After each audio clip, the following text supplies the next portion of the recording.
Tragedi Makobrimob 2018 yang tewaskan 6 orang, kisah nyata di balik film Sayap Saya Patah.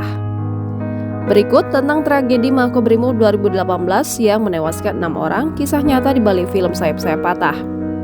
Sayap Saya Patah merupakan judul film Indonesia yang tengah tayang di bioskop. Sayap Saya Patah disutradarai oleh Rudi Sudjarwo, mengangkat cerita memilukan di Makobrimob, mengangkat kerusuhan berdarah di Makobrimob Kelapa II, Depok 4 tahun lalu. Eksekutif produser film Sayap Saya Patah, Denny Siregar, membuat film tersebut lantaran ingin para anggota yang gugur selalu dikenang.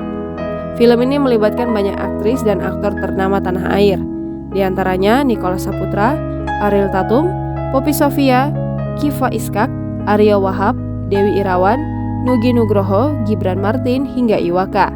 Dalam peristiwa tersebut sebanyak 155 narapidana terorisme membobol rutan Makobrimob. Tepatnya pada tanggal 8 Mei 2018, Makobrimob diserbu tahanan teroris pada malam hari.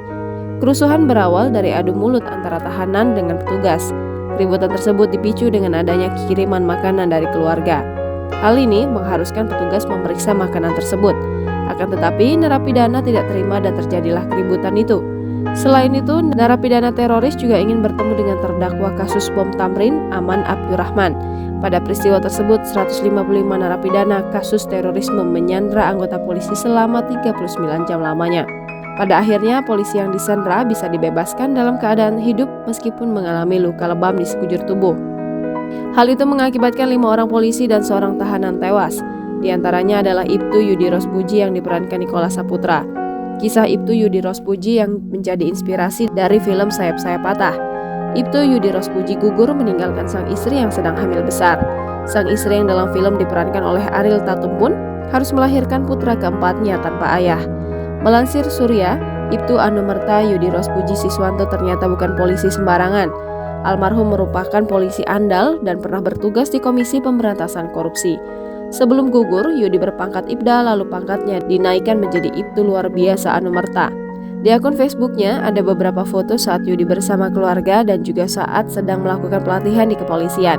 Ia juga mengunggah foto anak-anaknya. Selain itu, postingan saat beberapa tahun lalu pun masih terlihat di beranda Facebooknya.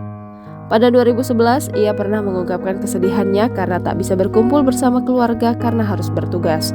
Dirinya juga tak bisa berkumpul bersama teman-temannya yang sudah belasan tahun tak bertemu. Jangan lupa subscribe, share, komen, dan like ya!